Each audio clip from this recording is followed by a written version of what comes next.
आखिरकार बहुत हिम्मत जुटाकर सालू ने एक फैसला किया और समुद्र में छलांग लगा दी। सालू धीरे धीरे समुद्र की गहराइयों में कहीं खो जाती है। कुछ घंटों बाद उसका बेजान पड़ा शरीर कई किलोमीटर दूर चट्टानों से बने एक छोटे से द्वीप के किनारे दिखाई देता है। तभी वहां एक समुद्री चिड़िया आ जाती है। वो सालू को मरा हुआ समझकर उसे खाने के लिए उसके चेहरे पर चोंच मारने लगती है। तभी अचानक सालू की आंख खुल जाती है। उसे हिलता देखकर समुद्री चिड़िया घबरा जाती है और वहां से उड़ जाती है। सालू को खुद पर यकीन ही नहीं होता कि वो जिंदा है।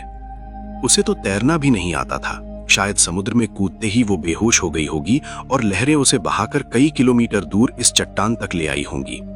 वो एक बार फिर मरने की कोशिश करने ही वाली थी, लेकिन तभी वो रुक गई। फिर उसके मन में एक बात आई, शायद भगवान भी नहीं चाहते कि वो मरे।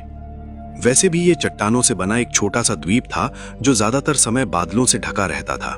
यहाँ इंसानों का आना जाना लगभग ना के बराबर था। यहाँ तक कि पुलिस भी उसे ढूंढ नहीं पाएगी। सालू ने सोचा, क्यों ना कुछ दिन बाहरी दुनिया से दूर यहीं रहकर गुजार लिए जाएं। यही सोचकर उसने मरने का इरादा आखिरकार छोड़ दिया। थोड़ी देर बाद अचानक उसके पेट में तेज मरोड़ उठने लगी। दरअसल काफी देर तक समुद्र के पानी में भीगी रहने की वजह से उसका पेट खराब हो गया था। सालू धीरे धीरे द्वीप के किनारे गई और झाड़ियों के पीछे पेट खाली करने के लिए बैठ गई। जैसे ही उसका पेट साफ हुआ, उसे तेज प्यास लगने लगी। प्यास से उसका गला सूख रहा था। उसने समुद्र का पानी पीने की कोशिश की, लेकिन एक घूंट भी नहीं पी पाई। पानी बहुत ज्यादा खारा था।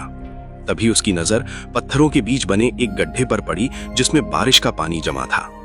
सालू उस पानी पर टूट पड़ी। उस वक्त वो पानी उसके लिए अमृत से कम नहीं था।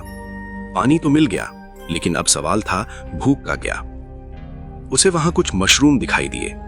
वो जानती थी कि ये जहरीले भी हो सकते हैं, लेकिन उस वक्त उसे इसकी कोई परवाह नहीं थी। भूख के आगे डर हार चुका था। सालू ने वो मशरूम खा लिए। धीरे धीरे रात होने लगी और ठंड उसे सताने लगी।